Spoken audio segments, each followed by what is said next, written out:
time. We think this is we're at an important juncture, and I wanted to get us together to be able to talk this through. So thank you for the time, my friend. Oh, of course, absolutely. This is beyond even just mere politics. This is a critical moment for a good friend, not just me and Jennifer, but for the Patriot movement, for the president himself, Tina Peters. So, this cannot be allowed to stand where we're at right now. Yep. So before we go into background and stuff, just if you could bring us up to speed on what we know of Tina's condition and kind of where we stand this evening, please. Well, for the last couple of weeks, she's been kind of losing momentum, harder to get up every day, which, of course, in a normal situation, you'd attribute to the fact that, hey, she has had dashed hopes. She was told by her own attorney and others that she was going to be out on or by her birthday, somewhere in that range, September 11th. And so she was, being buoyed that she was going to make it and this was all going to work. Then her birthday came and went. We had, assurances that they'd have it sorted out in a day or two. They had an understanding this is going to get solved. Take a deep breath. And a week goes by, 2 weeks goes by. Well, we've got this court hearing, and it's a habeas corpus hearing, and, show us how you have legal authority to have her in custody in the first place. And the judge should be able to get an answer on that in a short while. I apologize, I got a cart coming by me. And all of a sudden, nothing happens on that. Nothing gets done. It is shocking, but we had been, pretty assured that she would be free, near that habeas corpus hearing, because the judge was amenable to what we were saying and it made sense and all that. Well, that was 4 weeks ago. She was supposed to be out, shortly after that on appeal bond. Cases like this, you have baby rapers, drug addicts, drug manufacturers, drug dealers, and they'll be out while their case is on appeal on a bond. Mm-hmm. And pretty regularly.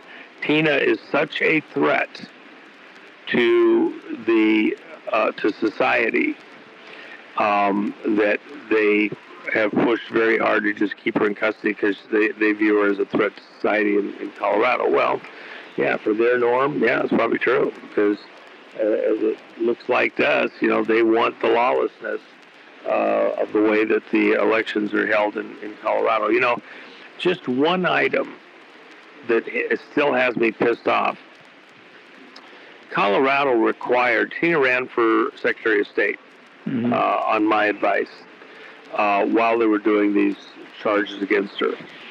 And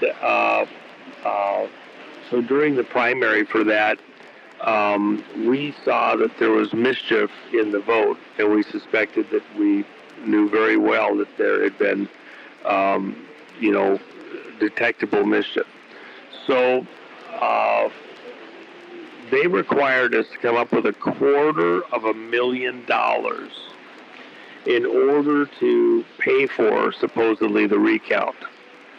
And on very short notice, we were able to get an audience over several people around the country, but specifically PPN, Patriot Party News, to ante up, and it wasn't one big donation. It was a whole bunch of small donations. It was stunning. And within about 24 hours, we came up with $2 million to pay for a recount. And they did it on a snap basis. Didn't think we could get there. We found out about it. It was literally going to happen just a couple of hours. And we had to fly Mark Cook in. to get to this location where they were going to do this partial recount to see if there was a broader problem. He gets over there. They conducted the most dumbass, pissant, bullshit recount ever on the face of the planet. I am telling you, it was complete and total bullshit. And everybody knew it. And they charged us $250,000 to do this. And laughing at us, okay? Because you can't get to justice in Colorado, is my personal opinion. And somewhere in here, we're going to revisit all of this. I'm just telling you we're going to. And it's coming. Colorado, the headquarters of Dominion, they think they can get away with everything. We have the guys in physical custody here in the United States who were doing some of the manipulation that they purport goes into the machines themselves. Tulsi Gabbard speaking to President Trump from during a cabinet meeting. This is publicized. This isn't me just saying it. She said, we now have proof of a stolen election, referring to 2020. Yeah. What was the context? She had just been briefed personally for half a day, and multiple members, staff, within Tulsi's office and other members of Homeland Security had just received a 4-day briefing involving the people that we brought back to or into America who were involved in the 2020 election fraud with the machines working from Serbia. And that's when she said, we now have proof of a stolen election. It's just like you said, Mr. President, we're going to have to go to a hand count paper ballot, okay? So clearly the Trump had briefed his cabinet where he was going on this stuff, and she said it. Now, why do you have to go to a hand count paper ballot? Because the machines cannot be fixed. Why? Because they're already fixed, okay?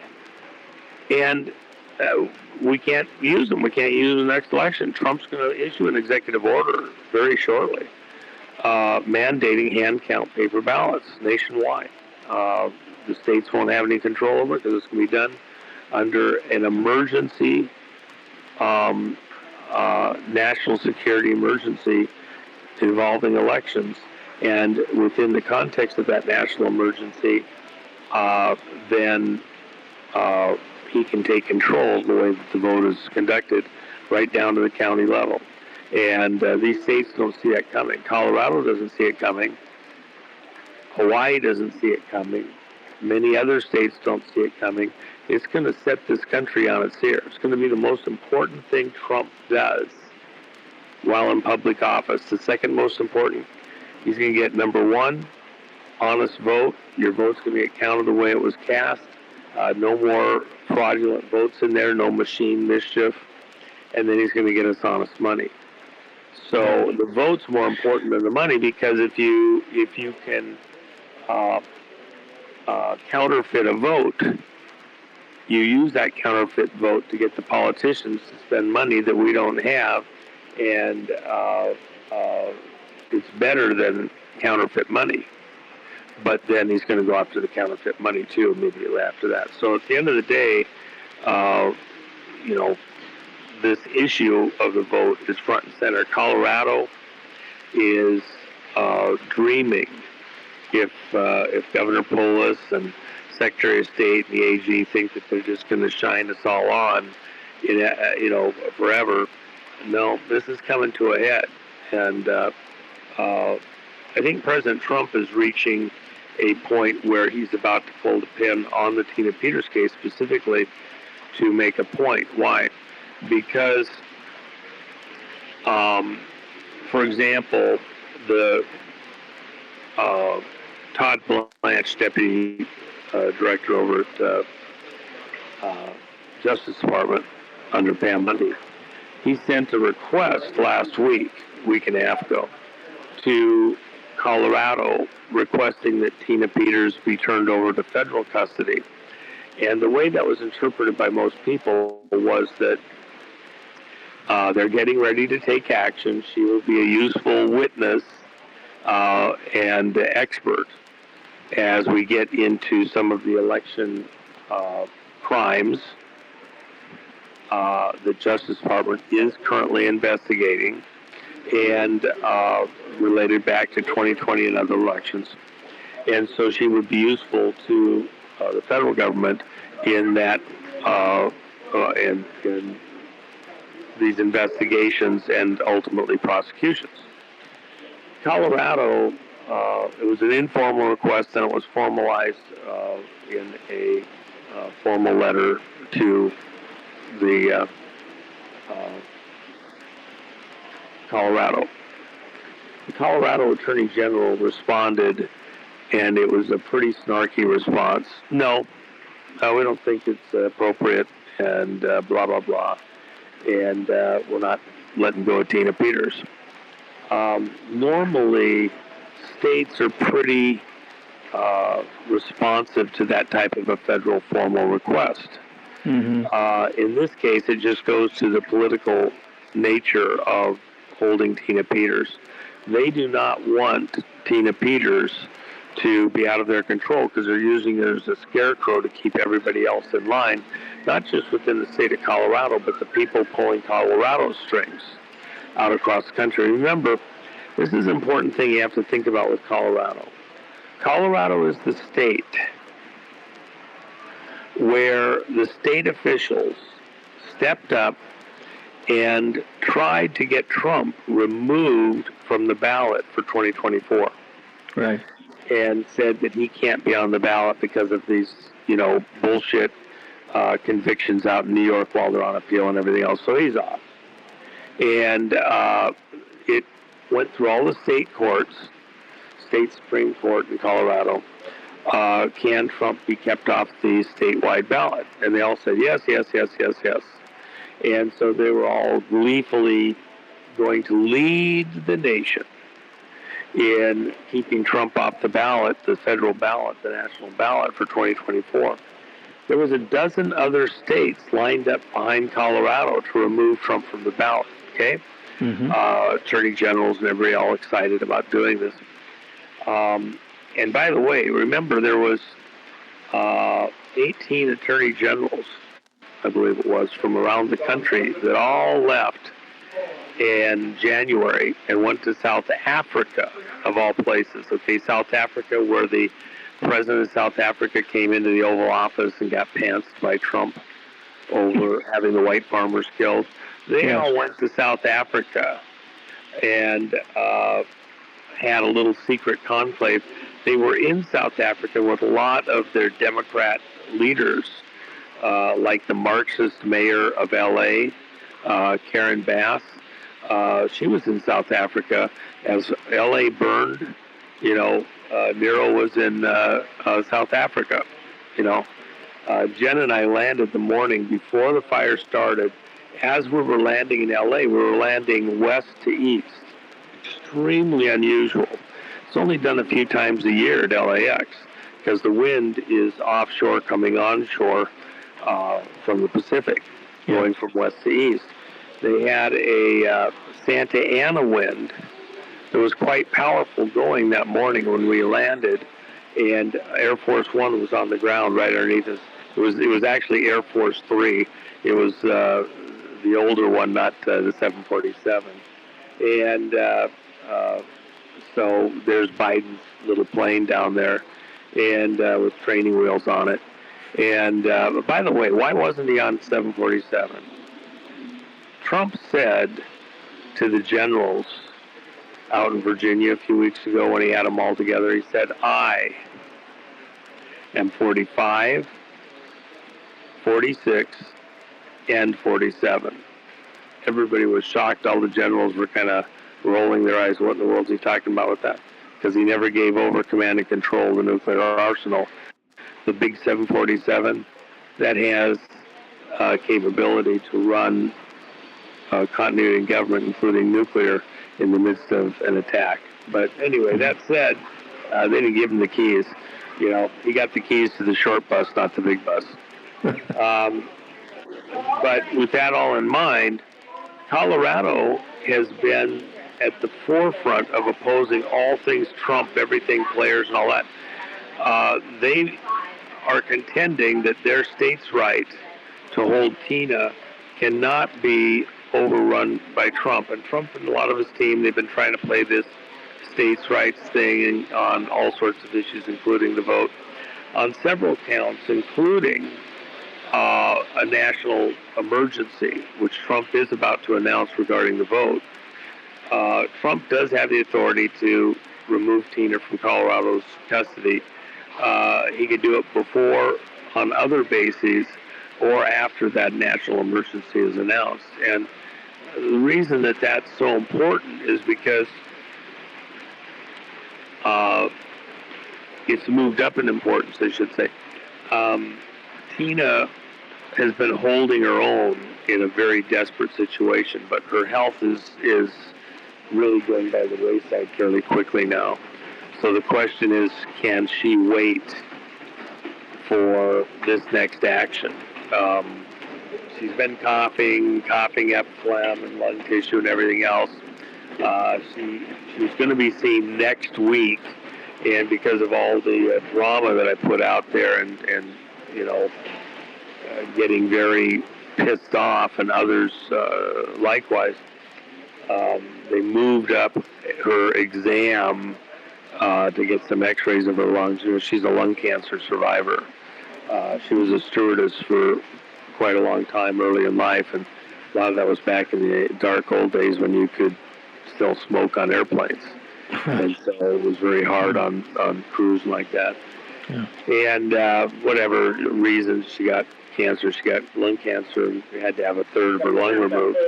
And by the way, when she got the cancer originally, it was very hard for them to diagnose it. They didn't see it originally. She knew something was wrong. She felt miserable, and they had to look a few times before they finally figured out she had lung cancer, and they removed a third of her lung.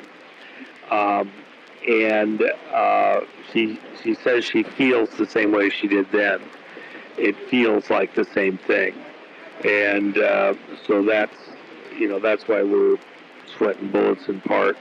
The cumulative stress, 5 years of her life taken up with this. She should never have even been charged, especially by the state. It was a federal election. She was working to preserve federal election data. There is no crime here. And they've, created something and sold it to a jury. And it needs to be, set aside, overturned. And again, you can be a baby raper. You'll get out on bond pending appeal. She has multiple appealable issues. She will win her case on appeal after having suffered 5 years of this bullshit, over a year and a half of it in custody in one of the worst jail systems in the country. So with all that, threatened, people actually threatening to kill her, to rearrange her face. She'll wake up a whole different person if she wakes up. Literally people that are mad, insane, criminally, medically insane, being housed with her.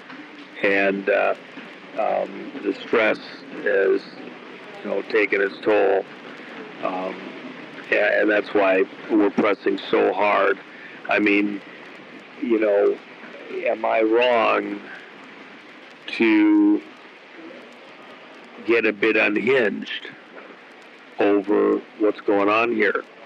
The president and his team, my request to the president is just figure it out. You got all these different people giving you all sorts of response. You're president, we elected you, there's ways to do this, figure it out and just get it done, get her out. Don't wait another day. We don't need the grandstanding with the executive order and national emergency in this case. You got other grounds you can do it on. Just get her out immediately. If the other stuff isn't right now, get her out, please. And let's get her where we can get her treated. And give her a fighting chance to live. Because if the cancer is catching up to her, whether it's already happened or is about to happen, so it has to be addressed soon enough that she has enough piss and vinegar, energy, whatever, to fight back. Yeah. Tina, as a person, is an amazing woman. From everything I've been able to gather, I have not been able to meet her personally, but I hope to do so at one point soon. And people need to remember that this whole thing came about from her trying to protect the sanctity of her own county's elections and her state's elections. Well, hold on. Let me just modify what you said slightly. Okay. She didn't try, she did. And the reason why, even slowing down for a second and making sure that's understood, when we got the people who actually stole the election in 2020 onto U.S. soil, and even before that, here's what the deal is. This group goes all the way back to the Smartmatic days in Venezuela, where CIA helped a bunch of criminals over there come up with a way to cook elections. And when they did that, they were pushing and cooking elections all over the world. And by the way, just for anybody that doesn't know, the Los Angeles County, the largest county in America, has its own electronic election system machines, except that they're not totally built like they portray it within LA County. It's actually the Smartmatic machines that were being used all over the world to steal the elections in 71 countries plus the United States. These older style machines with the software.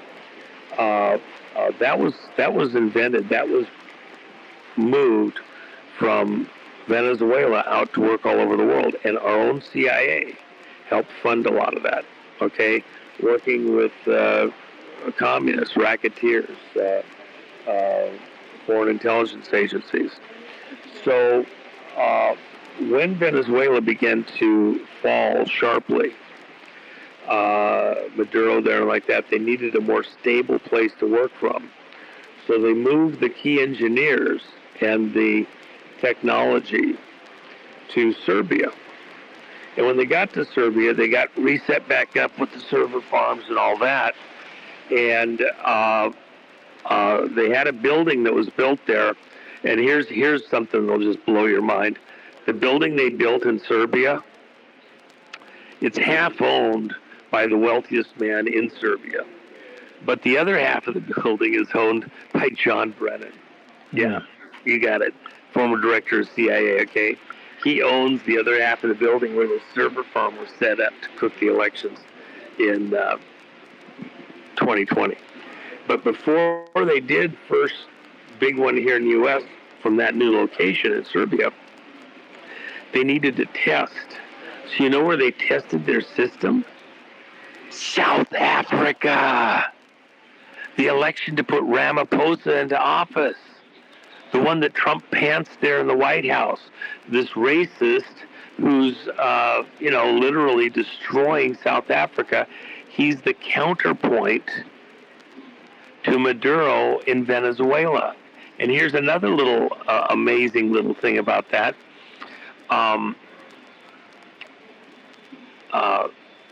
With Maduro, the Justice Department handed down an indictment on drug trafficking, terrorism, all sorts of things. And he's not the legitimate president of Venezuela. They did a fraudulent election in Venezuela. But those election systems were tested after the group moved up to Serbia, were tested on the South African election. They stole the South African election. They put Ramaphosa into office fraudulently. And President Trump has asked that everything in Ramaphosa be referred over to the Justice Department. They're expect that the Justice Department very shortly, as soon as we kind of get things stabilized with what we're doing in Venezuela, is going to hand down an indictment of Ramaphosa in South Africa, and it'll probably be for the same $50 million. And with all the bullshit that's gone on there. So there's a lot more election stuff to come. Well, a lot of these machines and what the people that came here under our protection earlier this year, U.S. protection, after Trump got into office, what they're saying is that the machines were capable of being manipulated remotely. When Tina downloaded a before and then an after shot of her computer, which she had total, her election machines, Dominion machines, before they did their trusted build, which she actually wasn't charged with doing anything wrong on that. She had the authority to have that done. They made it out like the guy that actually did it somehow couldn't be in the room, but the actual deed of copying that, she had the total authority to do that. So it's kind of a bullshit charge thing. But Colorado is claiming they have the right to prosecute her over these various issues. She was protecting federal election records according to federal election law. And so there's a higher authority here that can take control of her situation. And her data has become the Rosetta Stone. When the people were trying to show how these systems are vulnerable and how you can eliminate the records within the system, they pointed to the material that we got from what Tina downloaded before and after, and showed how that applied to their mechanisms to prove that we didn't have that from anywhere else in the country, that we had access to these things, where they changed the files. And in those records that she downloaded is proof that, in fact, Dominion did, in fact, change and wipe out election records from elections that were required to be held, for a couple of years, according to state and federal law. So that still hasn't been prosecuted. And that still is something that, if correct, should be addressed in the courts there in Colorado, but they aren't doing it. They're going after the person who protected the election records, not after the people who were wiping them. It's completely flipped upside down. Yeah. So the way you describe Tina's condition, it sounds as if it's, as you say, deteriorating rather rapidly. And so one of the things that I wanted to make sure we gave some guidance on is, there are times when folks have to stand up and do what they've said for many years that they're willing to do, which is stand for what's right. What is the right thing to do? What can everybody listening do between now and the coming, 24, 48, 72 hours to try to make change? Tina is very ill right now. She usually calls, because of the threats against her life that have been going on, she usually calls in the evening before they have lights out, and in the morning when she gets up, because literally they've threatened to kill her. We want a wellness check, and that's been going on. The people that call, it's a very routine thing within some of her friends and associates. Tina hasn't called in the last couple of days in the morning or the evening because she's just so sick she can't even get out of bed. They did take her to get an x-ray yesterday. They weren't going to do it till sometime next week, but because we made a huge stink, the prison people decided to move up the schedule and get it done. We won't have results on that, who knows for how long. Originally, they were going to get it done next week, and then we'll get results in a couple of weeks. If you have somebody that's had cancer and is a cancer survivor, you always know that it can come back, and a lot of times it comes back much more virulent and stronger. And you have to keep it in check. Tina did stuff, Jen and I had her over here at our place for several weeks, before she went to trial last 2 years ago, a year and a half ago.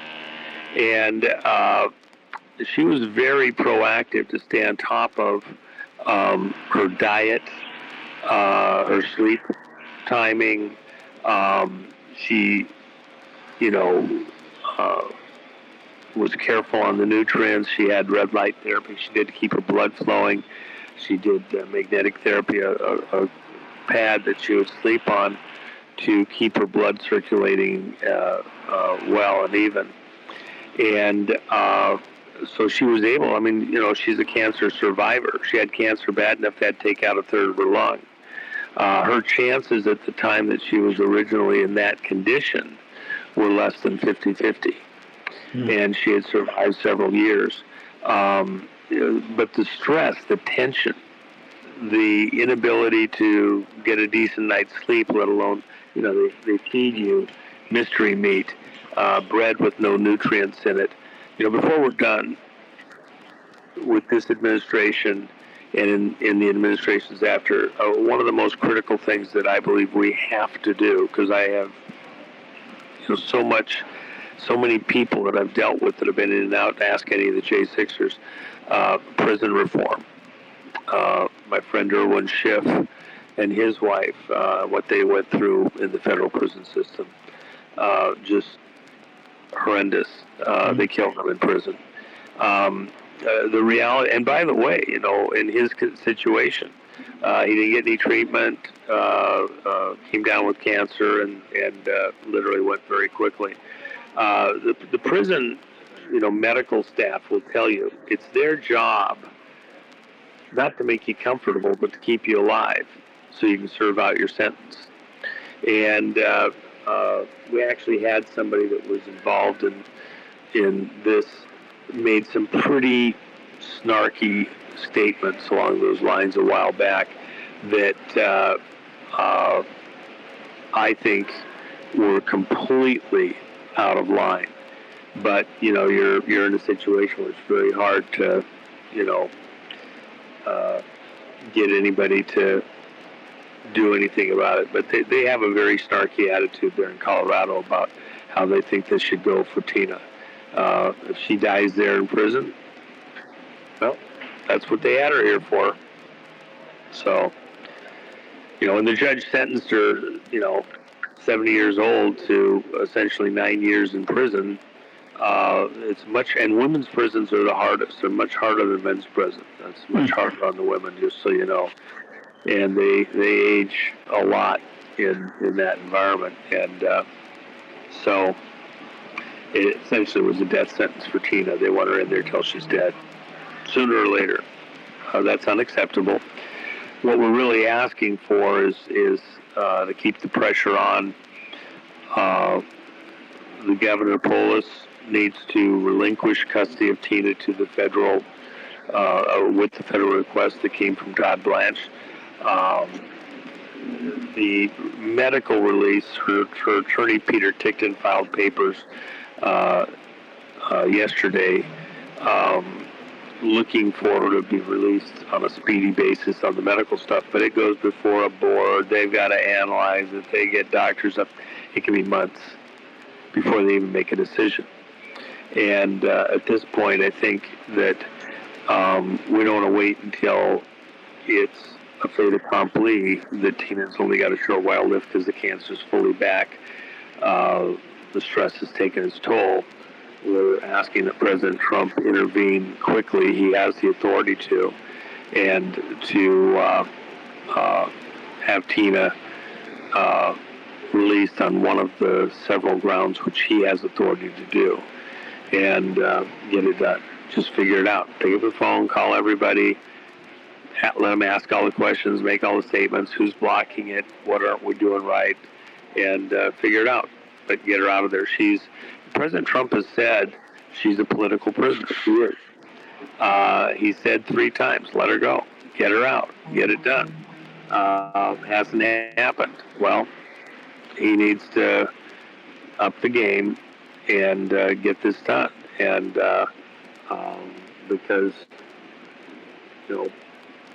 playing nice guy isn't working, apparently. Yeah. Is there something the public can do to put pressure on this, or are we barking up a tree that just isn't going to work? Do you think? No, we clearly did have an effect because the president directed.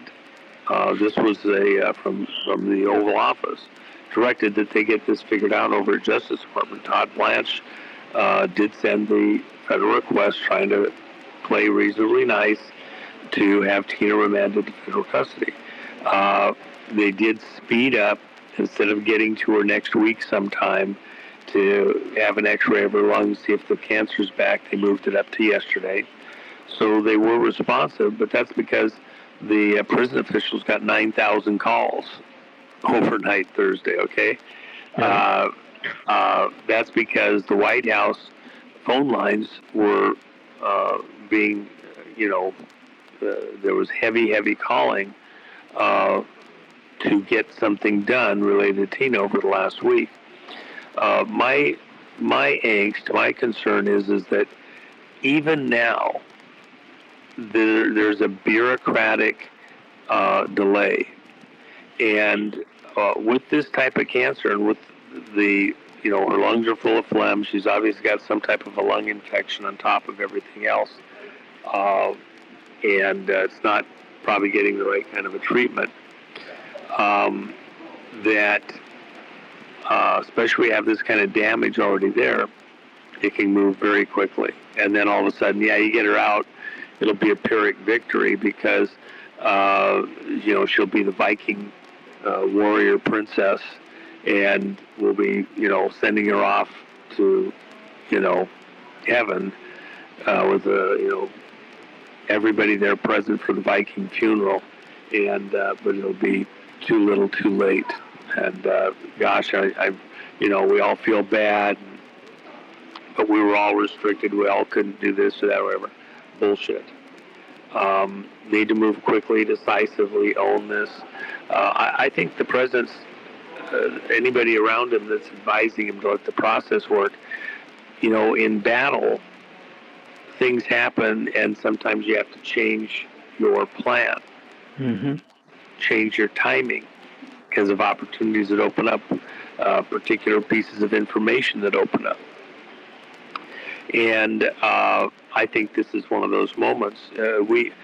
Tina is very iconic within the whole election, machines, voting, and frauds movement, and stepped forward. She's a Gold Star mom. She's 70 years old. She's never had a moving violation in a vehicle. She's, goody two-shoes. And then they're portraying her successfully as this villain, this monster.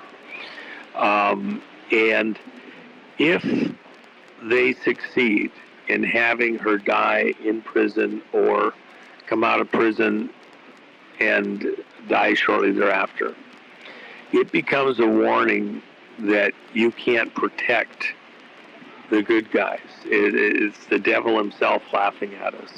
Laughing, including precisely at President Trump. There was a movie that came out a few years ago, The Jackal. There was the first one was an amazing movie. The second one was an even more amazing movie in some ways.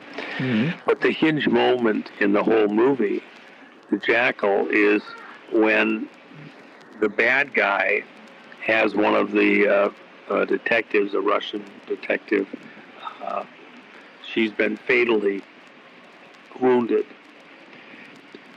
and she's still conscious, and he comes over and looks at her and says, "Oh yeah, that's a really bad wound."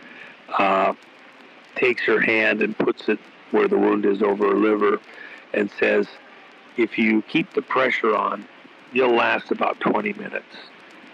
If the pain becomes too great, just take your hand off, you'll be done in under a minute. And oh, by the way, if you live long enough, tell the detective," his name is Declan, tell him you can't hurt women. It's a hinge point in the whole movie because in reality, this guy's going after the first lady, not the president, who they thought he was going after. to make a statement, to cause a problem. Well, you can't protect your women. They want the imagery that this 7-year-old woman, as much a patriot, mega, everything you can do, doing her job, county clerk, once they decided to go after her, City Hall couldn't stop them from doing what they wanted to do. Nobody could stop City Hall. Nobody could stop them. They want this image of invincibility to hold, and within these election machine area.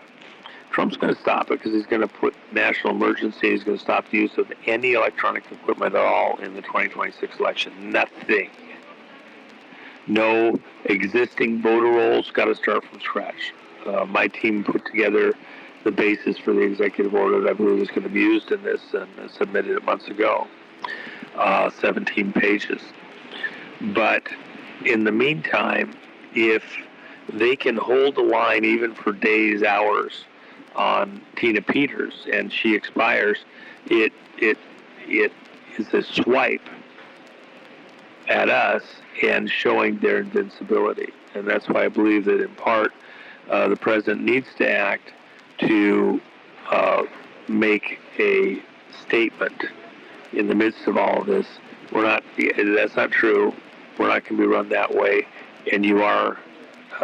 You're not as invincible as you think. Get Tina out of there and give her a chance at life.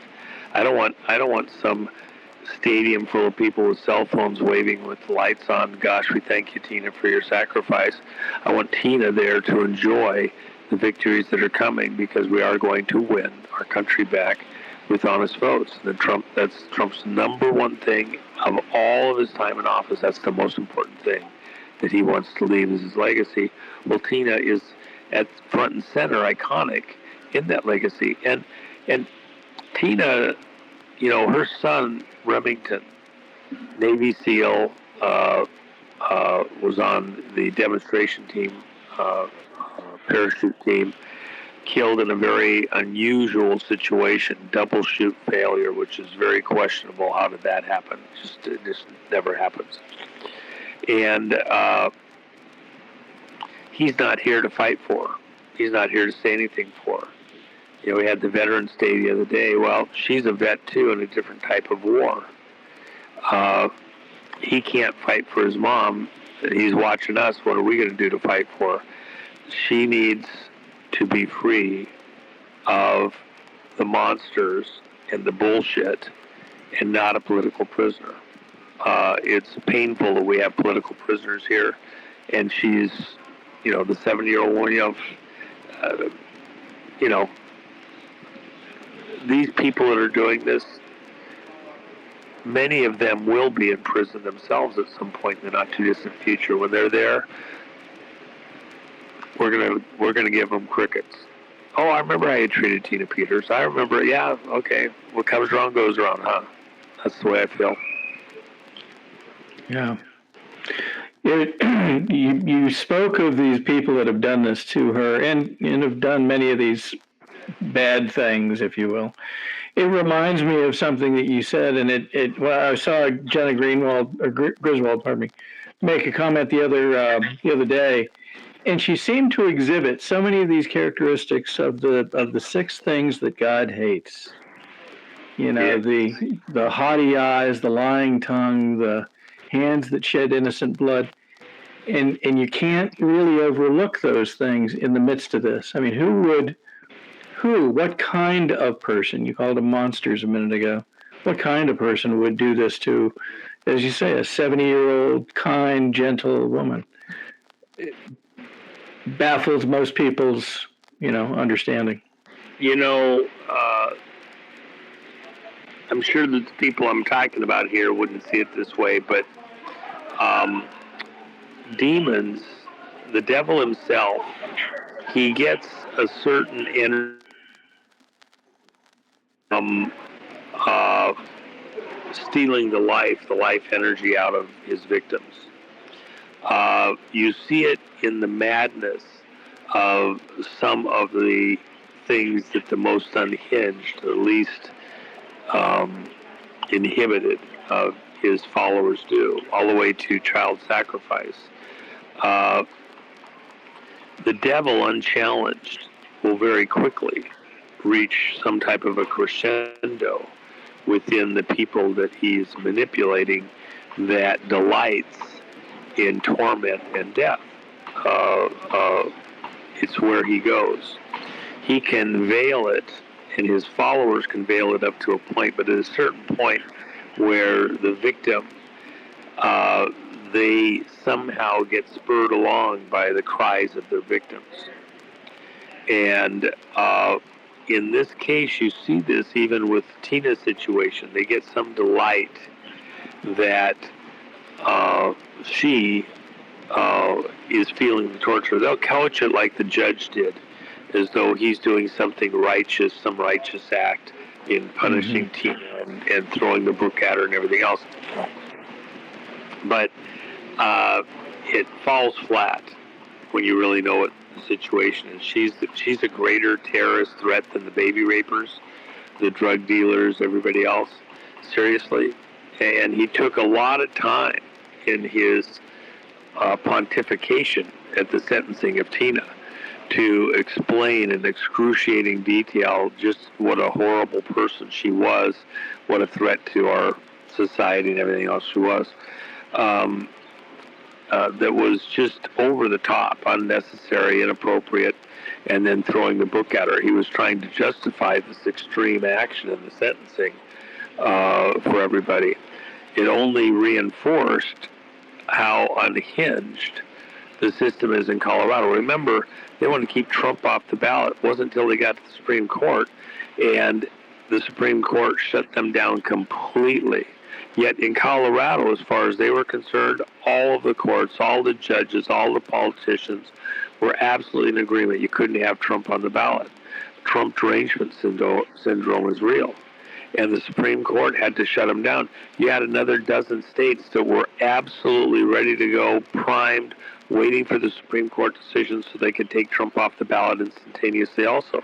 They all got their hopes dashed because the Supreme Court said, no way, not happening, okay? The courts in Colorado are over the top. And just like we found out all the BS going on over at New York and some of the courts there that were going after Trump and Letitia James and like that. This is going to take a while to play out, but I think that Colorado in the end will be seen as being over the top in what they did, and they'll have to get reeled in. And when they are, they're going to act all shocked and everything else. Our problem is we can't be so patient as to allow Tina to be sacrificed on the altar of bureaucracy, an inch at a time, a pound at a time. And that's what's happening. At a certain point, you have to jump in and stop the torment, the torture, and throw caution to the wind. And I think that's where we're at with what this administration needs to do. No more, playing the game. The bureaucratic process is so flawed that you must act decisively quickly. Yep. Well, thank you for giving us the briefing on where we stand. Any last thoughts before we close for today, Juan? Oh, Jennifer just came over. She has something on her site. She has these ties with the Megador. Trump is the Megador on the tie. Just arrived, so she has a special over at her site, thejennifermack.com. You got to put the tie in there, but that's great. It's a fun tie, and she has some other fun stuff over there that she put a package together for Christmas like that if people wanted it. But before we're done with what's going on here, I believe that the image we will have of Trump is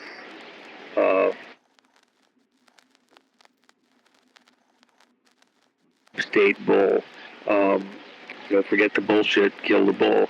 And that's one of the things, even in this Colorado situation, they've been putting bullshit out for so long the whole country's had to deal with it, just like trying to take Trump off the ballot, keeping Tina there, this icon, in a position where we look weak because they can hold her and it doesn't matter. It's like strapping victims on the front of your tank as you're going into battle or something.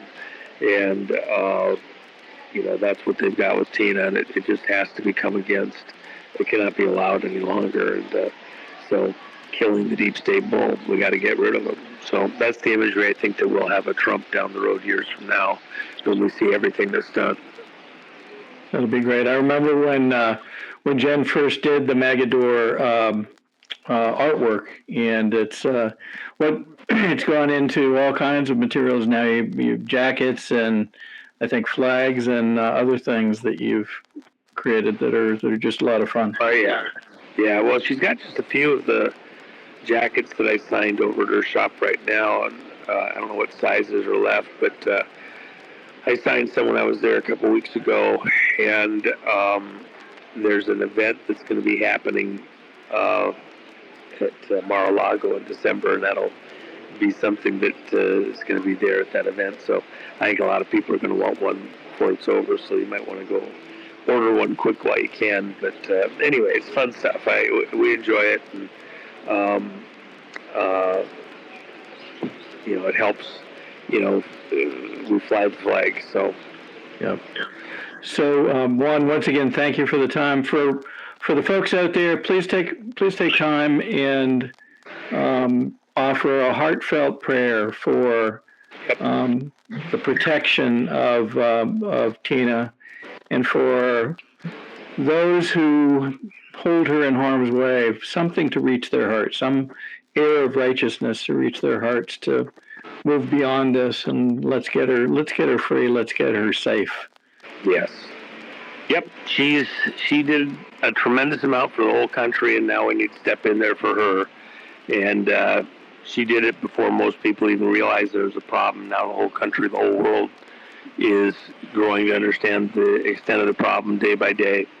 But we need to do it not over her corpse, but keep her intact so she can enjoy our victory with us, not as a memory. Yes, very well said. Thank you again, Juan. We appreciate the time. Beautiful. Thank you. Appreciate the chance.